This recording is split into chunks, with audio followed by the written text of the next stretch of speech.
What's up, everyone? Welcome to another episode of the Mayrand podcast. Today, my guests are Keegan Kilbride and Cam Willis. The podcast is now on Patreon, which provides a great way for the listeners to help support the podcast. With your support as patrons, you'll be entered in exclusive monthly raffles this season, as well as getting shoutouts in the podcast, seeing behind the scenes, and even getting the chance to have a question asked to guests.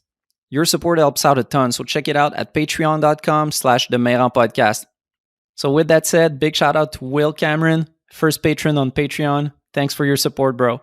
Cam is a professional filmmaker who's been working in skiing for a long time. Most recently, he won the silver medal at X Games Real Ski in 2020 for his video with Émile Bergeron.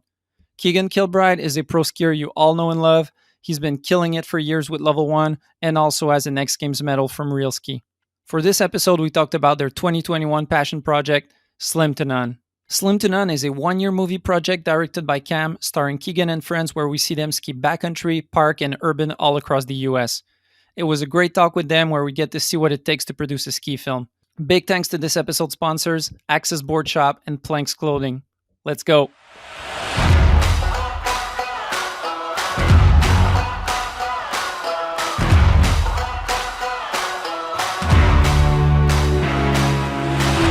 Mr. Keegan Kilbride, Cam Willis, welcome to the podcast. Thank you, bro. Good to be here. Yep.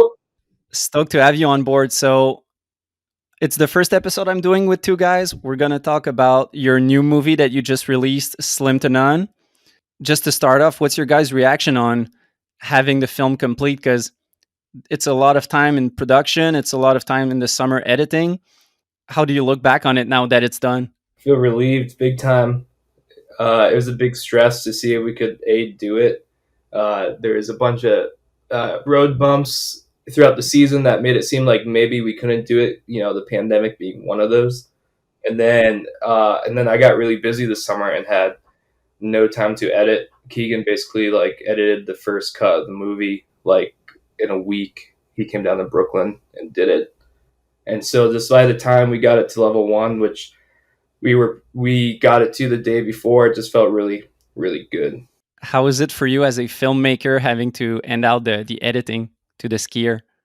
Actually, it was really relieving too, because one of the most frustrating parts of editing, across the board, from high-end editing to ski editing, is when you make something that you think is fire and you send it to somebody and they're like, yo, you gotta do this, you gotta do that, you gotta do that. So with Keegan laying down the first track, all his shots that he liked were picked and kind of in an order that he liked.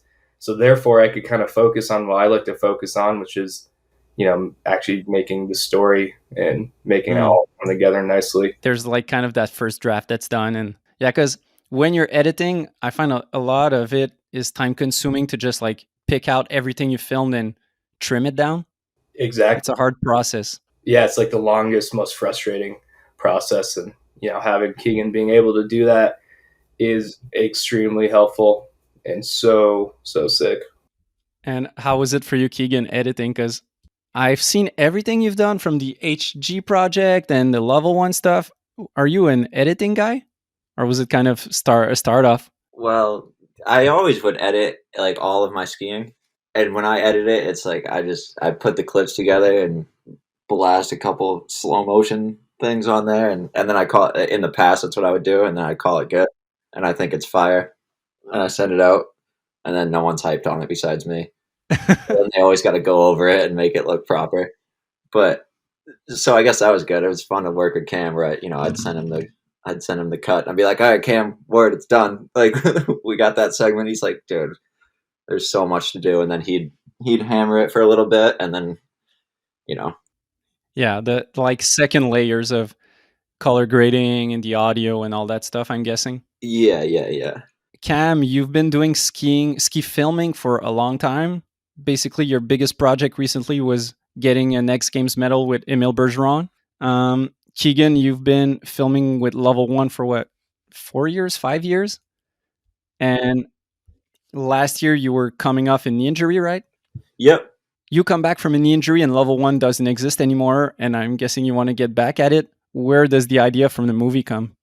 Well, yeah, so I moved to Maine, just on some other stuff, and then yeah, I guess I was kind of maybe over it, or not over it, but I hadn't skied for a year, I don't know. I think I was kind of just sitting there one day, all like, in your head or whatever. So I was like, who do I know? And I was like, oh shit, like Cam Willis, like Cam and I have been friends forever, or like for a long time. So, and I know he's like kind of one of the only ski filmers on the East Coast that I know of. And I hit him up, and I don't know, just asked him if he wanted to make a ski movie. I was like, I want to do all this. I want to do all this stuff, and basically just said yes right away.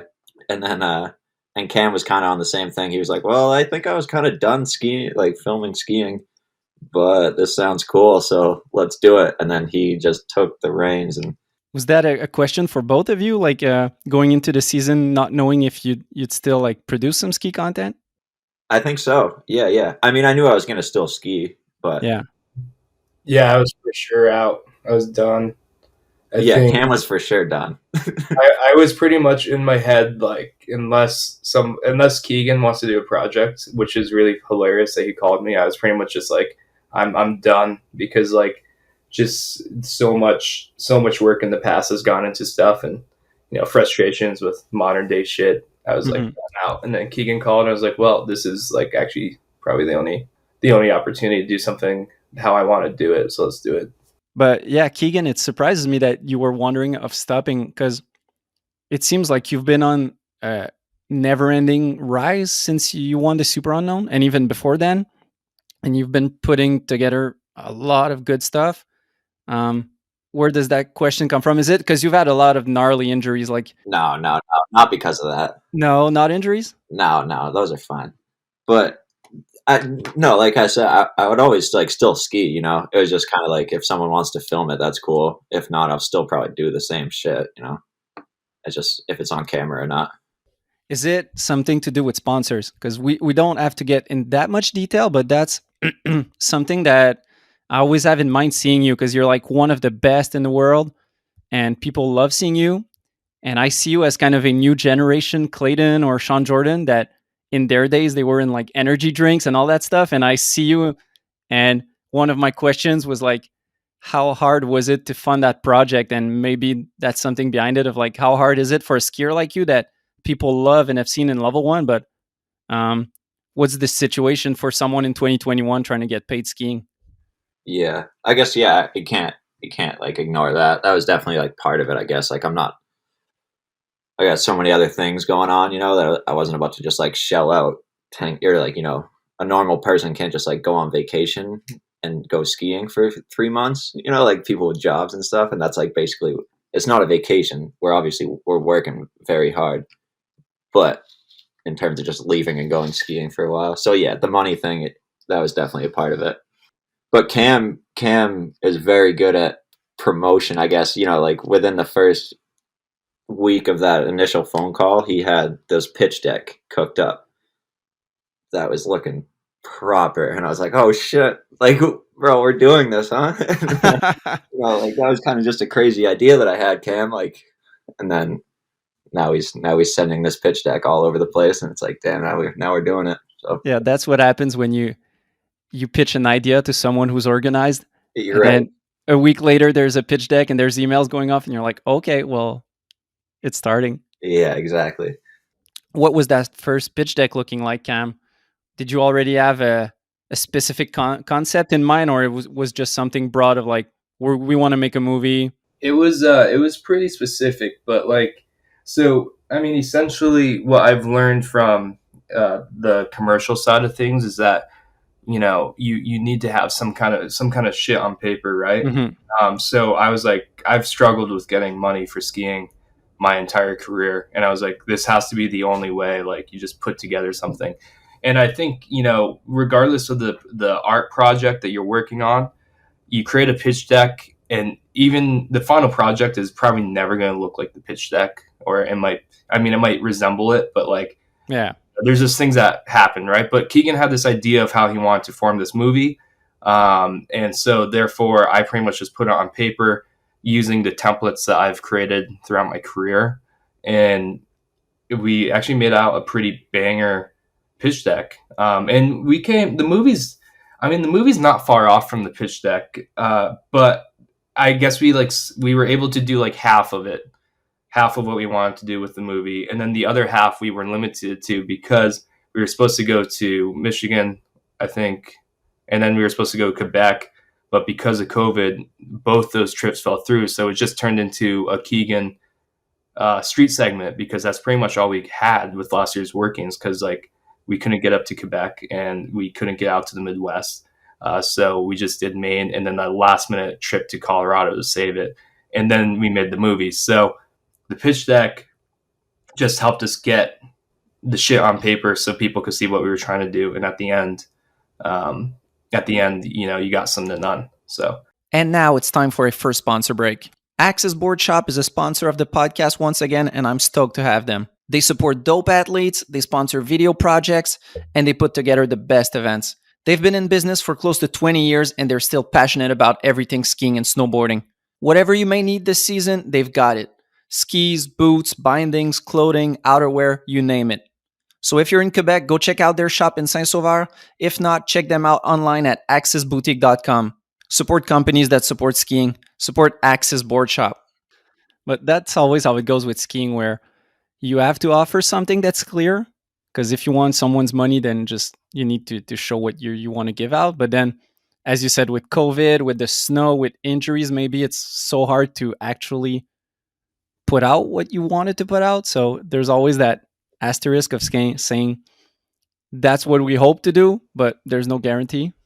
Man, yeah, it's just like pitch decks are so sick and they're so important, but I've spent so many years in just asking for money or like trying to be like the cool whatever, like super chill guy trying to make something, and have lost so many contracts that way. So like pretty much when Keegan had this idea, Keegan's idea was really well developed. He had fucking notes on notepads and it was really serious. And to put that into a pitch deck was not that hard. And then just having that like little bit of a rock to show sponsors pretty much made sponsors be like, oh, Cam and Keegan are like trying to do something for real this year. And I don't think a lot of the sponsors actually cared too much about the, you know, where like if it was in line with the pitch deck, what we ended up with, but they were down that we were putting in so much effort to present to them. And I think that went a really long way. And it's just, yeah, it was refreshing, the response we got on that note, you know? Yeah, I feel you that they just want to know that you're serious about it. You don't, yeah, exactly. That you're not going to get the money and just go smoke doobies in your parking lot or whatever.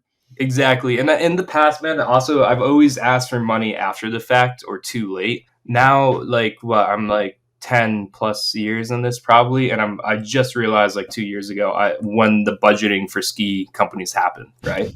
So you should hit them up when they're trying to figure out their year. You can't hit them up in December like say March and be like, hey, like Émile and Jacob made like a movie after X Games. Like, you guys got any money to like help me basically edit this? And the answer is going to be no, it's all spent for the year. But if you hit them up and say like, you know, April and November and like, hey, I have this idea, they're usually like, oh, that's really cool. Like maybe I budget for that. Maybe I don't.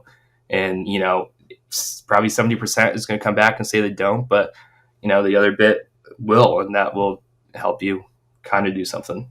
Yeah, I totally agree with you. Same thing on my side, where I think for me was for a long time when I was making ski stuff, the financial thought was like in the back of my mind. So it was like first making the movie, making it happen. And then at the end of the year, oh yeah, it would be nice to have some sponsors. But then you're like, well, it's too late. I guess you and I are about the same age. You think more that, okay, if I am to spend all of that time into it, there needs to be a financial side to it, because I can't, like Keegan said, I can't take vacations for 3 months.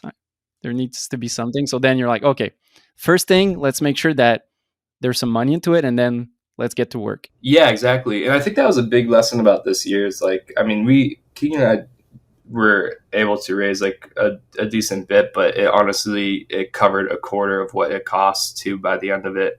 And it's a hell of an experience. And I think it's a really good learning lesson. And, you know, I wouldn't be surprised if other ski companies that started filming skiing learned how to do their business because of ski movies, because it's just so gnarly how trying to raise funds is for all of it, and how much goes so little. Like the Montana trip was like, that was a imagine taking a family of 5 on a fucking ski vacation, renting a whole house, feeding them for 2 weeks, and then also having snowmobiles gas for every person, right? Like, I guess we can get into that. So, first trip of the year for you guys, we're going to film some POW in Montana. Is that it?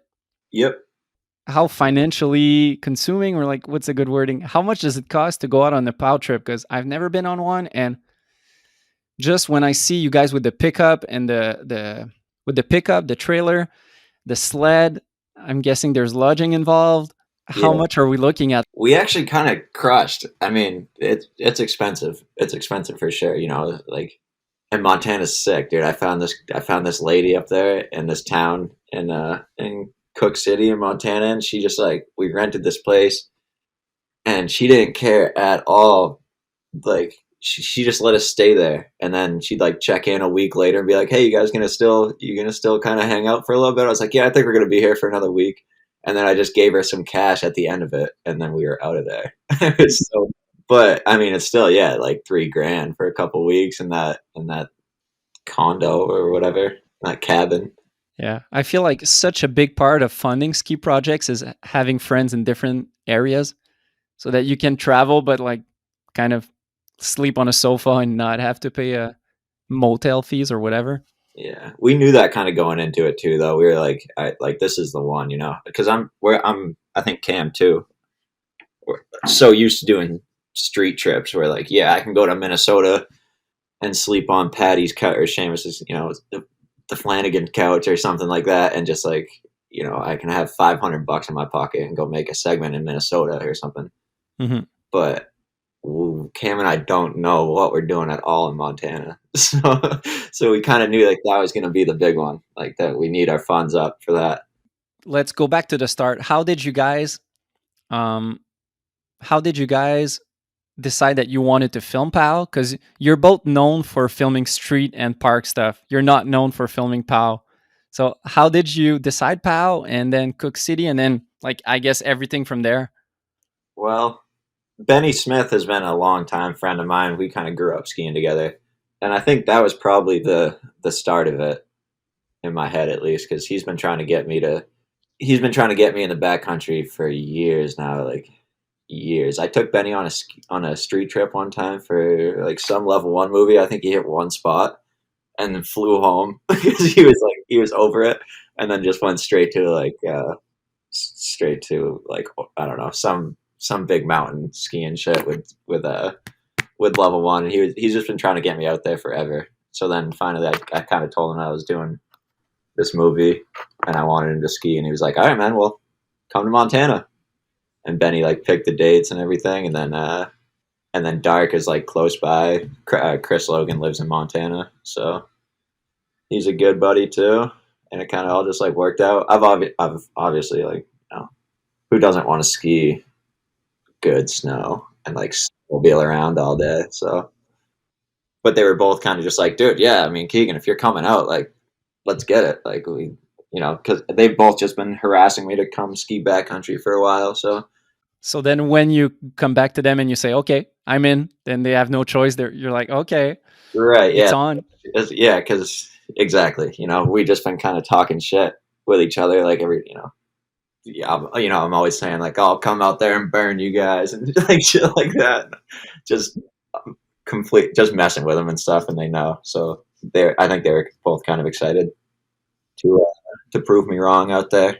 How was your guys, Cam as a filmer and Keegan as a skier? How was it filming POW? Because as I said before, filming street and filming POW seems to be two different worlds. Where how do we start? Like, when you go to a street spot, it's pretty straightforward. You'll shovel it, like your landing, your jump, your in run. You'll make sure you don't get kicked out. You set up your lights if it's at night, and then you let the skier do his thing. If it takes 10 shots, it's 10. If it's 100, it's 100, and you wait till the skier gets his shot. How was it different or more challenging maybe in the backcountry? When I worked for Ski the East, I did, a handful of East Coast POW trips. One of the biggest ones was to the Chick-Chocs with Jacob and the boys, and I learned a lot there in terms of like how the building works and whatnot. And then when we got to Montana, I just kind of took the little bit that I did know. And then like also like one of my favorite series ever was the Big Picture series that Sean Logan and the boys did. And I just kind of I had just a ton, studied a ton of what I liked and didn't like. Had the experience of like what I blew it on the Ski the East stuff, why I didn't like what I shot for a lot of their stuff, and in the backcountry, and then pretty much tried to just pretty much take this and be like all that knowledge and try and give it a go, which was really interesting because I was just telling Keegan this the other day, like it's really nice to watch the Montana seg and like know what my favorite shots were and know like what I would do again in the event that we did another backcountry thing.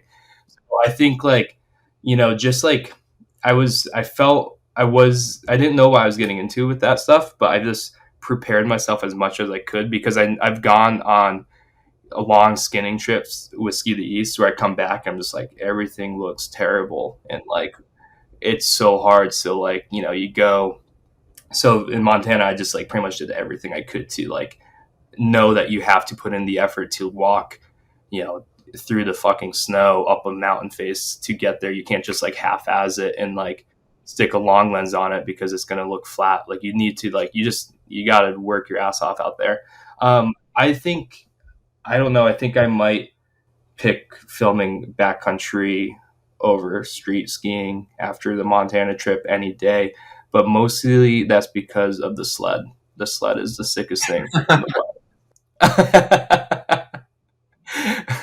It's like eating your dessert before the meal. Oh, it's just great, man. Like, in street skiing, like you kind of freeze it, like you get the shot, you're really stoked, and you're like, oh fuck yeah, the segment's gonna be great. And then the backcountry filming is like, oh yeah, I just got shot, 6 segment, and then like let's hop on this 850 and fucking pound there for a minute, and it's just great. And now it's time for another sponsor break. I'm stoked to have Planks Clothing as a sponsor again this year. I love the brand. Everything they make is top quality and super stylish. Planks has just launched their new No Skiing on Mars capsule collection. The No Skiing on Mars collection is a collaboration between Protect Our Winters UK, also known as POW, and Planks Clothing. With the sales of this limited collection made from recycled fabrics, they aim to raise over 5,000 euros. This donation will help fund POW's carbon literacy program, which is already changing individual and businesses' carbon consumption for the better. Mars may be the next frontier for human settlement, but it sucks as a ski destination.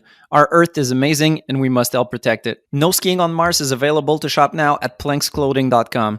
Support companies that support skiing. Support Planks Clothing.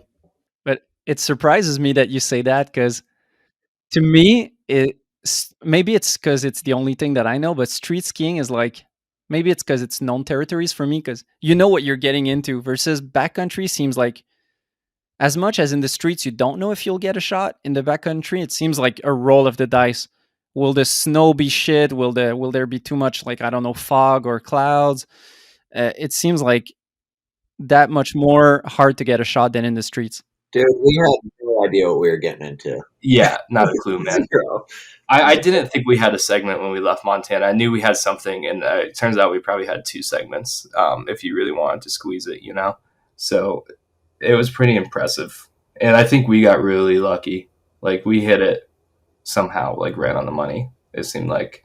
We were with some very experienced, motivated, and just a group of positive people, too, Like Benny and Doug both kind of have a Cam. It would have been a shit show if we didn't have CeeLo or Benny, man. Like it would have been. Those two can just get shit done. So, but how was it for you, skiing wise, Keegan, going into POW? It was a lot of fun, I put on like the cocky front and just in front of those dudes to mess with them, but I knew I was gonna get played, So like first jump, take off, absolutely bodied.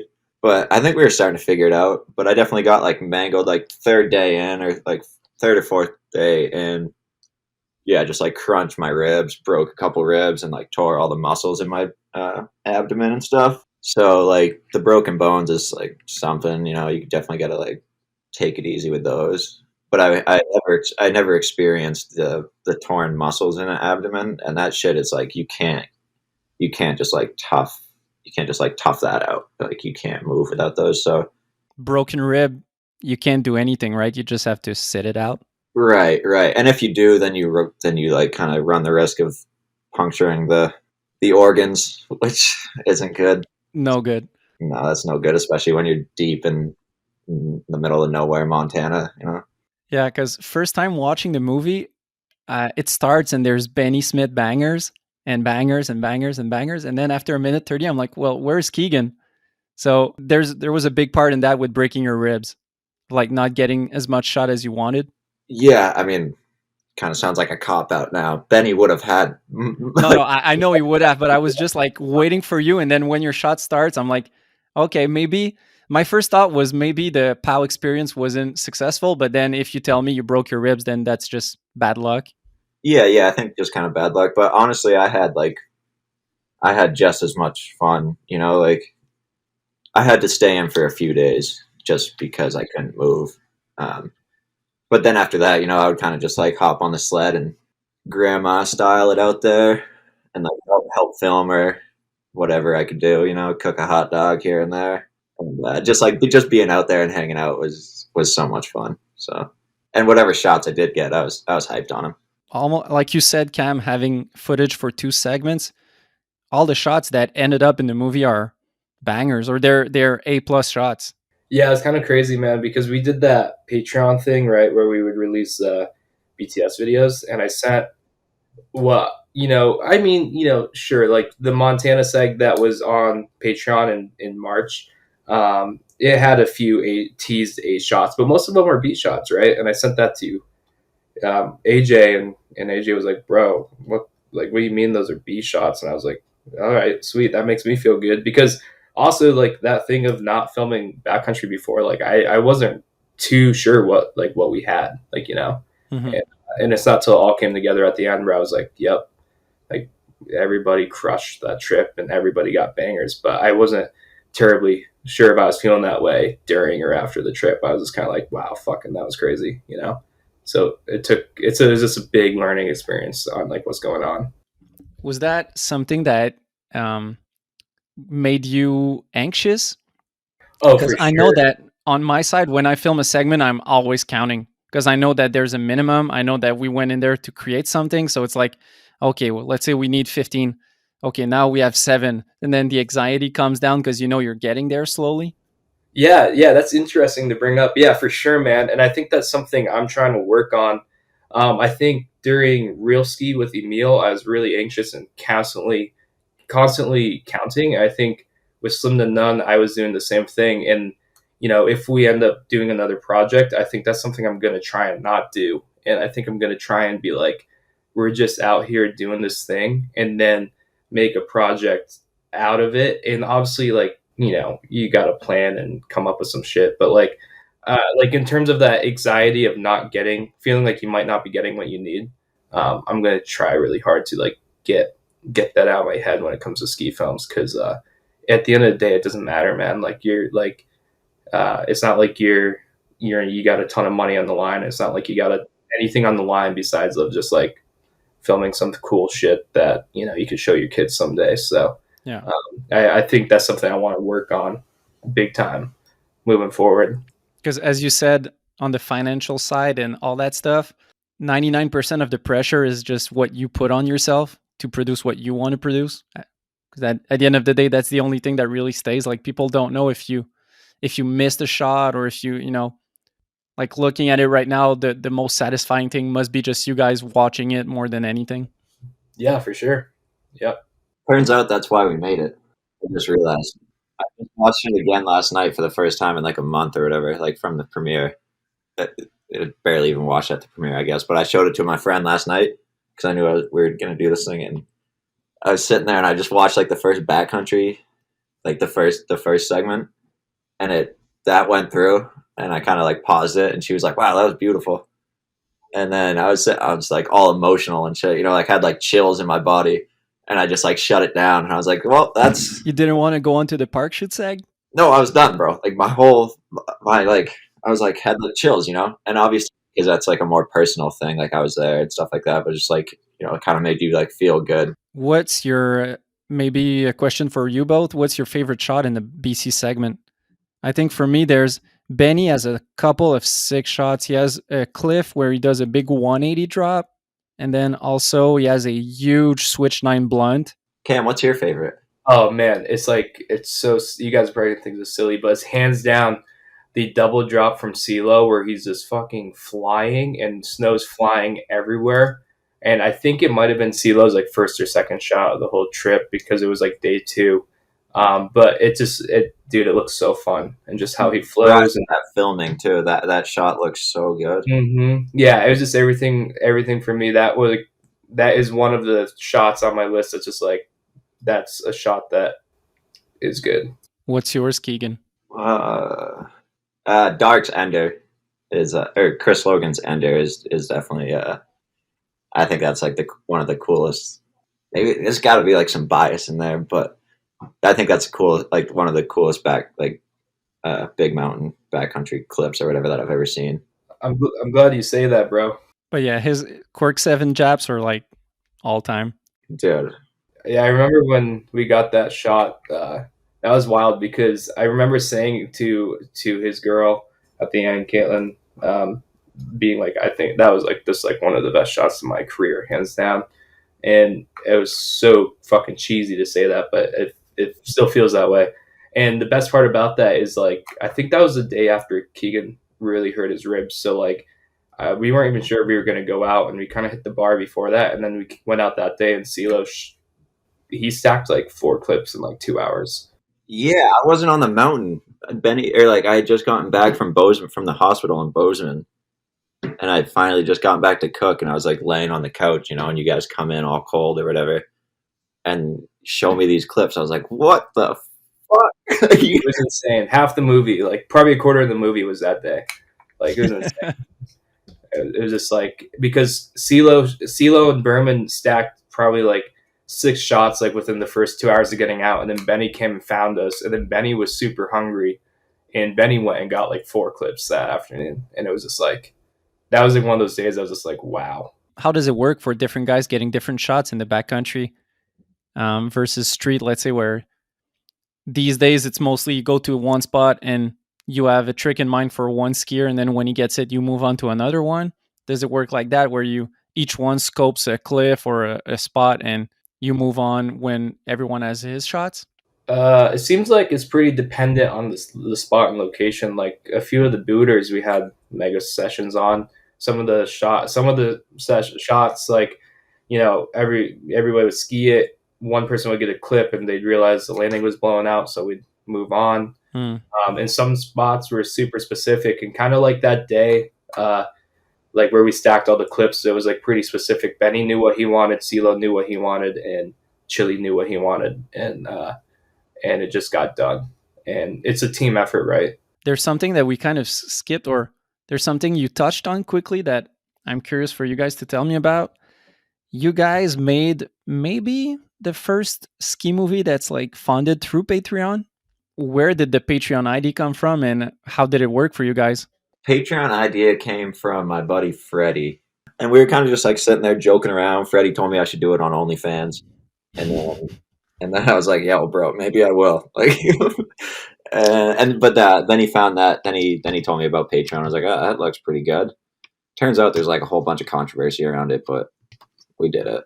But I think it fits. It fits like what we were trying to do, and I think kids were stoked on it. We gave them as much content as we could, and I think it's cool. I was just thinking that like if I was a kid that age, or I still kind of am, like growing up watching these ski movies, like I just wanted more, like instead of waiting until the fall for the full movie, like if I could have a sneak peek of anything, everything, I would have paid. I think a lot of people were hyped on it. I thought it was a super good idea because all of us growing up, our way to contribute to financing a movie was to pay for the DVD or maybe the iTunes stuff later on. It's a great avenue, but it's a hard. Did you guys have in mind the kind of choice that you had between getting more views on your project for free versus making people pay and maybe have less views on it? Oh yeah, that was a discussion. Man, I don't know, man. You just put so much work into this shit, and like nobody's paying me enough to do this shit for free. So just try and try and make some of the money back we spent, you know? Yeah. And I think more people should value their work more and not release free projects.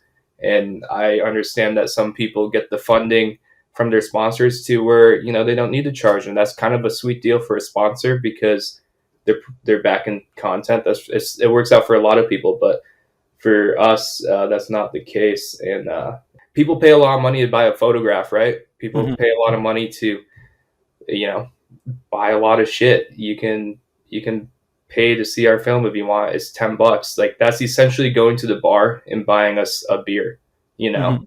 And if you could do that, you could probably buy a ski film. And that's my opinion on that. And I totally agree with you. And that's something that back in the days when we were still selling DVDs, I had a hard time with people that were putting it out for free because it didn't seem logic to me. But now, almost 10 years later, it seems like weird when you see someone asking you to pay for a movie just because nobody does it anymore. Like when Henrik released his movie, A Salute, last year, and you had to pay. It just felt weird. Like I paid for it because I always did and I always will because I want to support, but it just felt weird because it doesn't exist anymore. Yeah, and I think you're right, man. Like it feels weird for me.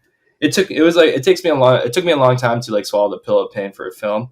Like I think most of that was because I was salty with where I was at, right? But I just bought the 4 film. I donated to Strictly last year, and I probably will again this year because I just realized that $10 or $20 to go to the creation of this it's a good thing, right? And sure, like you look at child labor, man, they have like 10,000 plus views right now. They released their shit like a week ago or 2 weeks ago. I just bought 4, and you can see the numbers that they're pulling in, and it's like I think they're at 2,800 last time I looked. You know, there's a big difference. Still, 2,800 is great. It's still pretty. If it's all people that paid.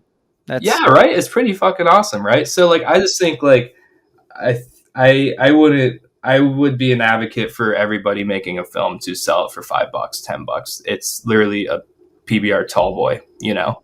Yeah, my side on it as a producer sometimes with the hat of a producer is more thinking that if you want sponsors to give you money, they expect the visibility of free content now. It's like a must.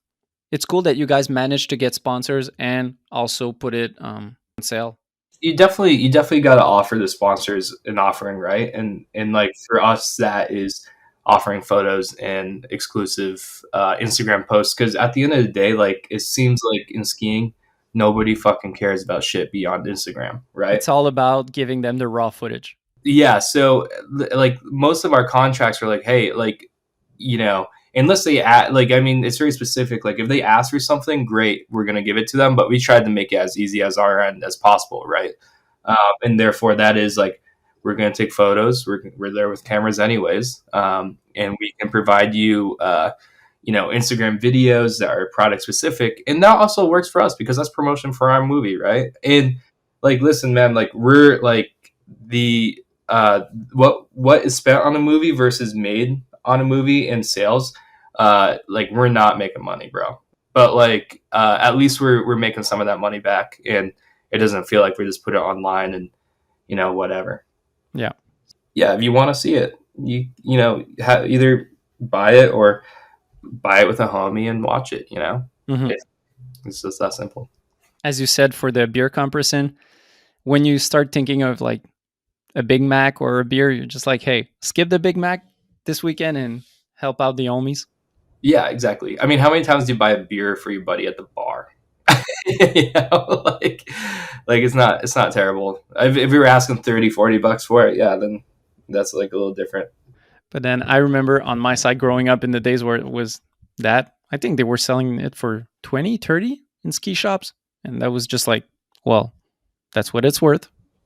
Yeah, no, so true, man. And I mean, you used to be like, when I grew up, I couldn't afford to buy every single movie that came out. So I would buy, you know, crew specific ones that I messed with, which was like Stepped and maybe a level 1 movie here and there, you know, which is kind of interesting because now, like with all the free ones, you just watch everything out there. I don't know what one's more beneficial or not. And what I know, it's definitely more limiting to have your shit for sale. But yeah, it just seems like the right way to kind of do it in my head. Might be my old ass thinking that way. Yeah, let's get back to the movie. After the pause segment, there's a little transition, and then it gets into a park shoot. It's rare these days that we see a park shoot. How did you guys make it happen? This dude Devin Kern, well, Josh Berman from Level One, basically. Just I happened to be in Colorado at the time. We were planning on filming some other stuff, and he and Trevor were over at Winter Park, and I have a relationship with Winter Park, and obviously Josh Berman, and they hit up Will Berman and I, and we're just like, yo, you want to come ski for a day? We went over there. Turns out the setup was sick, and I don't know. We kind of just started skiing, and then Josh was just like hyped, and kind of turned into a little park shoot. It just got kind of all fell into place. It was sweet. My biggest thought when watching it was, yeah, the skiing is super cool. The parks look dope. The feature looks dope. You're sponsored by Armada. You could go with the Dolos, the B-Dogs, the Edgeless, and you're at a park shoot with the White Walkers. Explain that to me. Dude, it's the best ski I've ever skied on. It's the best thing I've ever put underneath my feet. Really? Yeah, for me. What's the width? Is it 120? 118. 118? Doesn't it feel too much in the park? No, bro, they're light. They're light. They are light. They feel as light as the Dolos or something. That's crazy how it evolved. Because like I was watching old shots from I think like the Meatheads movies from 2008, and it looks like the line skis that they're skiing in those are like 80 millimeter, and now people are skiing in the park with 118. A lot of people started talking about that, and I guess like I don't know. I don't ski with that many people, especially like I'm in Maine, just skiing Sugarloaf, and like no one says anything, like no one really knows. But I went to Copper one day and skied out at Copper, where there's all kinds of park rat kids, and everyone's like looking at me weird and like asking me what I'm doing, and I was like, I don't know, man, I'm just having fun on these things. Like, yeah, they are 116 and then 185 length, so they're big, but like I wasn't ever like they didn't restrict me from doing any trick that I wanted to do, and they were just a lot of fun. And I don't have any problem with it. I just thought it was it stood out to me just okay, because you chose to ride with those. You were like, okay, I'm at a park shoot. I'm gonna throw some rail tricks, and I'm gonna go with the White Walkers. Yeah. Did you get some message from Sammy saying, hey, that's not the right spot to use them? Nah, Sammy hit me up and he was like, dude, that's sick, bro. I'd like to see it. Yeah, I don't know. I really didn't think anything of it. I don't know. They're a lot of fun. You should ride them if you get a chance to ride them, and then maybe you'll understand what I mean. They're soft. I wish, like, there's some special types of skis that you see, and that, like, I was seeing people riding on the Edgeless last winter, and they're so soft and they look so playful. Like, I would want to ski them. Yeah, these things are soft too. They're a lot of fun. And in the slush, I think the slush is like the biggest part. Because, sometimes you're on a skinny ski in the slush and like you just want to lay a carve in like a slushy groomer. Mm-hmm. That's like the best feeling in the world. Just laying trenches on those White Walkers. It's so sick. Yeah, I was skiing them all year in the park. It was kind of my mountain ski. And then I would just use a skinnier one in the street, obviously, because okay, so street's the limit. Yeah, I mean, and I would just feel bad, like getting those White Walkers all torn up on staircases. I'd feel bad for them. I'm guessing. So, Cam, I understand that you weren't there at that park shoot. Yeah, no, I didn't make it out to the second Colorado trip. Probably for the best. Why is that? Because our first Colorado trip kind of like intertwined with like right when we start getting busy with work in New York City. So I was I was a little anxious on the first trip, and then Keegan went back because he finished up work at CVA, and I just kind of didn't have the time. So the message was like, yo, I'll fly out if it's worthwhile. And then, luckily the boys filmed that park seg with Level One, and they kind of got that done, and everything else seemed to not be really that necessary. So it worked out, So it was really managing everyone's like availabilities and all that stuff. Yeah, I think that was like one of the biggest things we ran into this winter is trying to manage work schedules. For me, I'm pretty available from like January to mid March. Like mid March is the cutoff for me. So I think, and then he can speak more on this, but he was working for CVA. So he was trying to find, just windows of time that around holidays and he could get off, and trying to line that up with where the snow was and, a pandemic. It was just, it was always like, just had to do it when the time was right. Yeah. And what's CVA?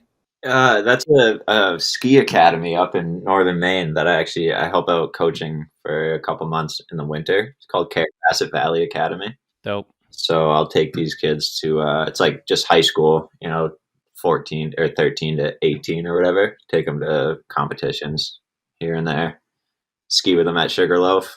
So is that an avenue that you're looking into, coaching, or is more just for fun, a little job on the side? Yeah, not necessarily. I do like it. I don't think I'm going to do it for the rest of my life. Yeah, you don't see yourself as screaming at the top of a slope course? Yeah, that's the thing. I just can't seem to get myself into that mode. But like teaching, and like, I guess, yeah, just like skiing with the kids and teaching the kids tricks and stuff like that, or just like how to ski and just skiing with them. That can be a lot of fun and rewarding. But the whole like just dealing with all the memberships and stuff like that, it can it's kind of like out of my it's out of my world. It's something that I don't really deal with anymore in skiing. So yeah. There's one shot that in the park shoot segment that really made me go, whoa. Do you know which one it is? Because in my mind, there's really one shot that stands out that I've never seen in a park shoot. Was it Seamus 50-50 backflip? That one was crazy too, but Seamus is a switch cork 5 disaster, or switch cork 450. So dope. Dude, the angle, I was like sure he was going to crash on his face, and then last second he stomps it. Mm-hmm. Yeah, man. He did that both ways.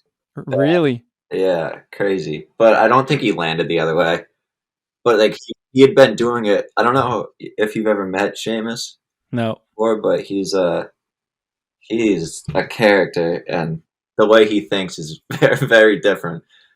Well, tell me about him, because I've seen Mo's Gutter, and even though we've seen him for over 10 years in different stuff, I still was like super impressed, because the segment he put out is crazy in the latest Strictly movie.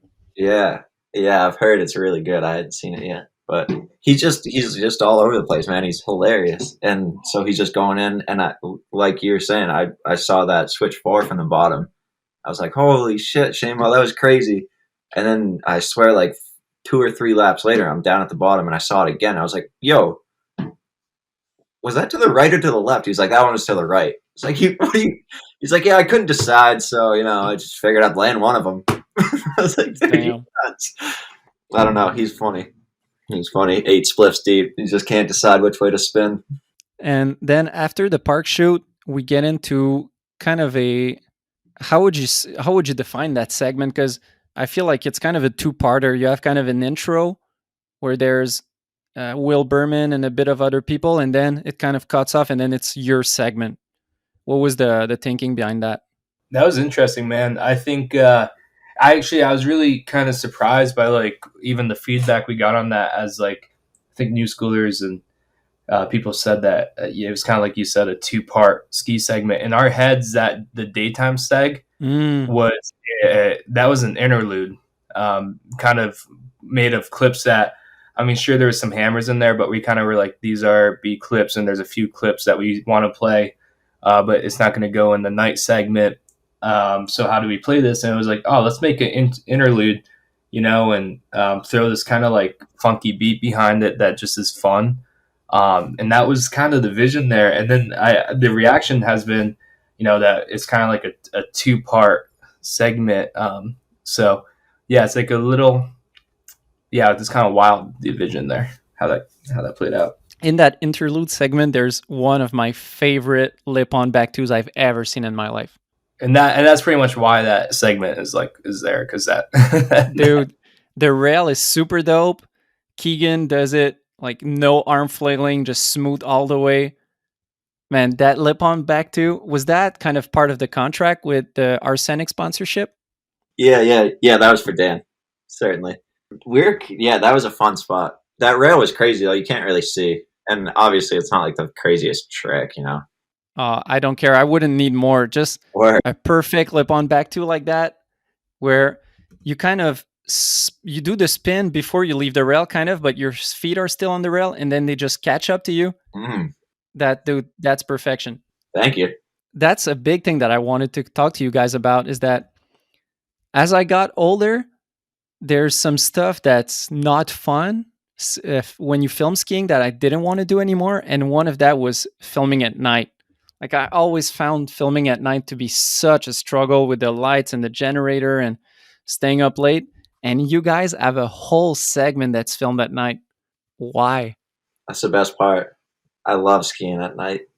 Really, that whole thing stems from just like I was working all day, and that was the only time, you know. So like I'd be working, sometimes not at CVA, sometimes at like my other gig up here in Maine or whatever it'd be. So like nighttime is the only time I could film, and it works out. Sometimes night is the only time you can hit that spot due to security and whatever. So I guess like it comes out of necessity at a point, but it also just kind of, I don't know, man. Night clips are cool. They are cool, and you can control the light. You don't have some problems with the lighting. You get it how you want it. But oh man, I have bad memories of standing up alone in the dark at -30, and I don't know. I just have better memories of filming during the day. Yeah, I mean, I think that was kind of what fueled that night segment. Besides, like just the work shit, was it's been a while since you've seen a true night seg, right? And I mean, like it's in my head, the only thing that looks pretty during the day, especially when snow is involved, is like blue hour, and you're not gonna fucking film a whole segment at sunrise and sunset. I mean, you could, but like it's kind of a lot more fun to plug in a couple lights, fire up the Jenny, and just do it that way. It's like an old way to make things look cool because nobody does it right now. Yeah, and that's just kind of that. It's like interesting and fun. I think also though, like there's a difference between filming in Maine and then Chickatumi in the middle of the night at -50 would be a little different. There was only one night where I was like, fuck this, and it was in northern Maine at that warehouse spot, and I was freezing. But still, yeah, like you said, northern Maine is pretty much Quebec. Yeah, but there, I don't know. It was still just slightly warmer, maybe like by 5 degrees. But like, there's like a Quebec cold. Like you can barely even handle like in middle of the day, right? Like, and Maine, state New York are the same way. They're cold, man. But like, there's definitely just like a 10-degree difference that can kind of break that. Yeah, the 10-degree changes everything between being bearable and you being miserable.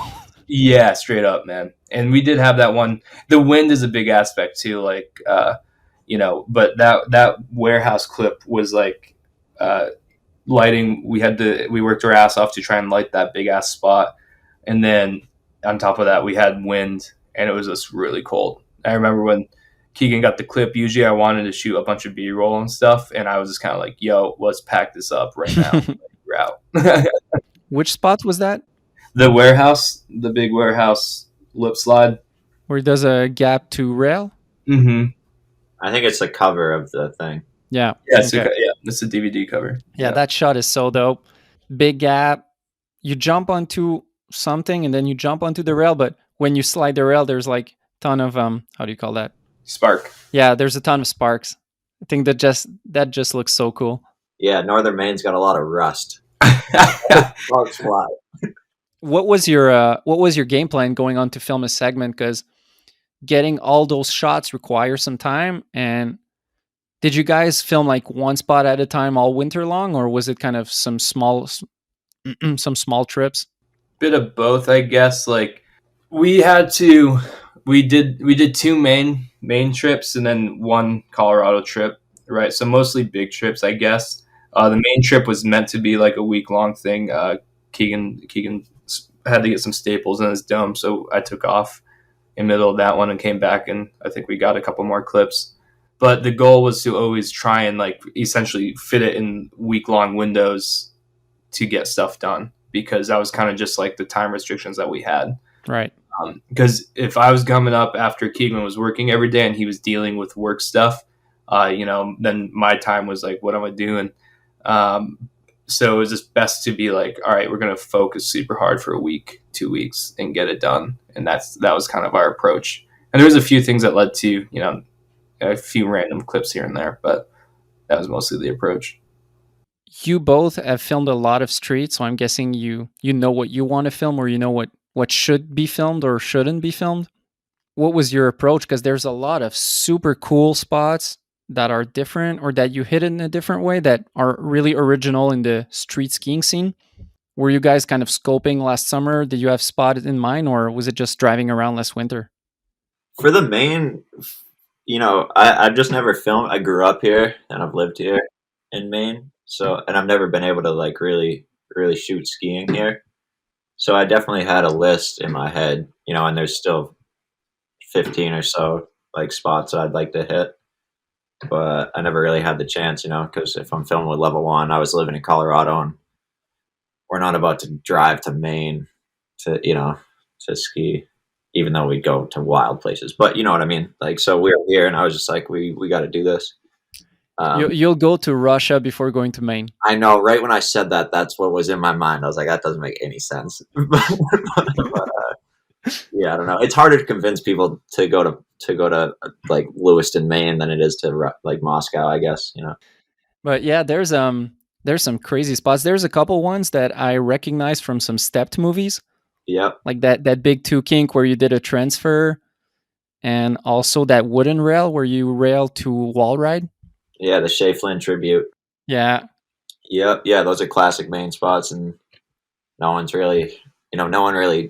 skis out here. Like if that spot was in Denver, you'd see that in every snowboard and ski movie for the last 10 years, but no one skis out here, so we're the only people that are hitting that. What would you guys say was your favorite out of that whole segment? Because as I said, it's all A+ shots. It's a really good segment, well-rounded, and I really liked how there was a lot of variety in the types of spots.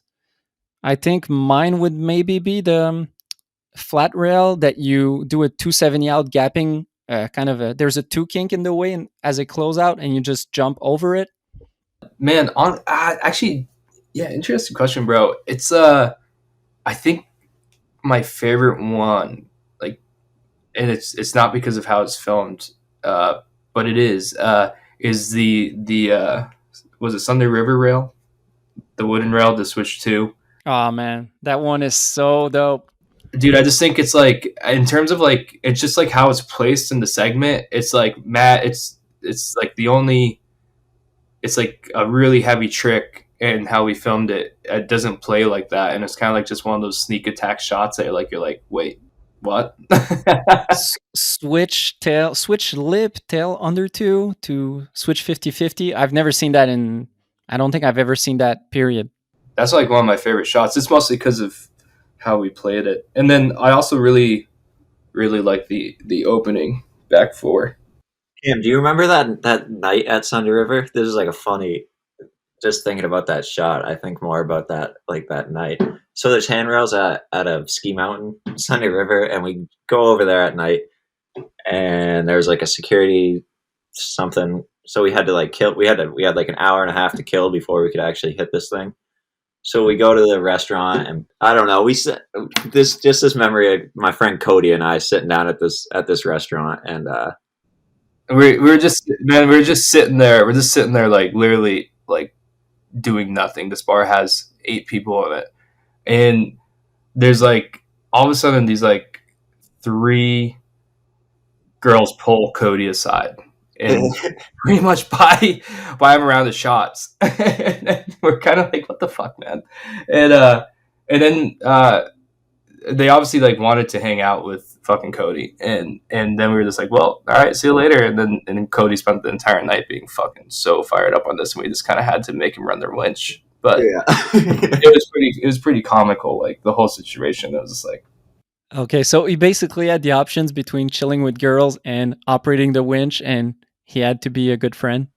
Yeah. Well, he's a homie anyway, so he was for sure like, he was like, later. But it was comical. Oh man. But for a special trick like that, Keegan, did you have that in mind that you wanted a feature to do it? Or was it just seeing that rail you were like, oh, that would be cool? No, yeah, not at all. I had never even thought about doing that. I wanted to do a whole different trick on the other side of the rail because there was like two. I wanted to hit the skier's left one, wanted to do something completely different. I was all fired up to do that. And then Cody's out there trying to break the ice like off of it and like smooth out the rail. And he ended up like popping a screw out of the thing and like kind of not breaking, but making that side unhittable. Damn. And then I was kind of just sitting there looking at it, and I was like, maybe I can do that. You know, I've done that switch to quite a like I like doing that trick. Mm-hmm. I was like, maybe I can just land at switch 3 with that too. That would be pretty sick. So then I started trying that. Got worked a couple times, but I was hyped when I rode away from that though, because it kind of came out of nowhere. Never really thought about it. Holding it to switch like that was fun. What trick did you have in mind on the other end? Something like lame. I just want to do like a super fast switch tails forward to forward, which is like, you know, that would have been fire. But Yeah. But I think, the switch 2 is best. yeah, word. So that was kind of his way of your friend Cody to make you pay for having him operate the winch. I guess so. He just starts hammering the rail. He felt so bad too. It was kind of funny because he was just like, "Oh man, I can't believe I did that." I was like, "Bro, it's all good. The screw just came out." And then we ended up getting a hammered trick anyways, so it was fine. How good did it go for you guys streetwise if you look back at the segment as a whole? Because we talked about the backcountry side where you didn't think you had that much shots, or there were injuries for you, Keegan. How did it go when you look back at as a whole for the street shots? Like for the kickouts or for maybe some spots that you might not have had shots? Like how did it go as a whole? There was only one that I can think of where I got played and had to go to the hospital again. I re-broke the same ribs that I broke in Montana and like had to get some staples and whatever. And I would have been hyped to get that clip. But other than that, that's like the only one. And normally there's a lot more that I'm kind of regretting. So I think this is my favorite street segment that I've ever made. Yeah, I mean, I think with how you're able to work with street skiing, you get a clip, you go home, you're able to like watch it and then go to the next spot just because of timing, and also I work pretty hard to pull selects like while I'm on a trip to just help in the editing room, so I felt pretty good about the street part, and I also it's something I'm familiar with, right? So for sure, like had some worries when Keegan re-broke the rib in the streets or this hurt it again, because I was like, well, I hope that's like not the end, right? But that's just skiing in general. But I felt pretty good about the street part, and like through and through, I knew we had it by the time we were done with it. Colorado was a game changer for us when we decided to drive out there, because before that trip we didn't really have a full segment, and after that trip we had a full segment, So well, I think also one of my favorite is a night shot where you do a roof, you drop off a roof to a down rail and do a 270 out, but you don't go straight onto the rail. You're like going sideways onto the rail. Oh, it's sick. Yeah, that was in Maine. Yeah, that was dope. That's also an approach that I don't think we've really seen, like going on a rail from a roof, but just sideways, which I think might be dangerous to get like really screwed up on the rail. Yeah, I got kind of lucky with that one. We always just used to, that's like on the coast, and we always just used to go up there and like watch the sunset and shit. Kind of sitting there last summer. I was like, oh, dude, I got to do this. And is there some stuff from Maine that, because you said you grew up there, is there some spot that you never thought about hitting and that you hit this winter because you were just like looking for spots and saw something that you never saw before? Yeah, I think like that one. Like that one is like, we kind of just used to, like in high school and stuff, we used to like climb up there and sit on top of this roof. And in high school, or like back then, I wasn't thinking about jumping off and grinding this rail. But then I drove by it again this summer. I was like, oh my God, how did I not think about that? So what's the plan for you guys next season? Is there going to be a Slim to None 2.0? The plan for next season is to be announced. there's definitely talks, man. It's just trying to figure out the logistics. How to make it work. Yeah, I think we have visions for days, and I think it goes back to what we were talking about earlier with that, like trying to approach filming skiing without like anxiety, right? Mm-hmm. So I think we're just going to go into this year like kind of being like, hey, you know, if we can take some trips, let's do it, and let's make something cool. But we're going to try and also alleviate some of the pressures that we put on ourselves mentally, mostly last year. There are a lot of things that I still want to do, and I'm not a fan of leaving anything on the table. You know, something's got to happen. Well, thanks a lot to you guys for coming out, doing an episode. I really appreciate it. Thank you, brother. That was fun. Yeah, man. Thank you. So this is it for episode 24. I hope you enjoyed it. It was really good talking with Cam and Keegan. Big thanks to this episode's sponsors, Axis Board Shop and Planks Clothing. Peace.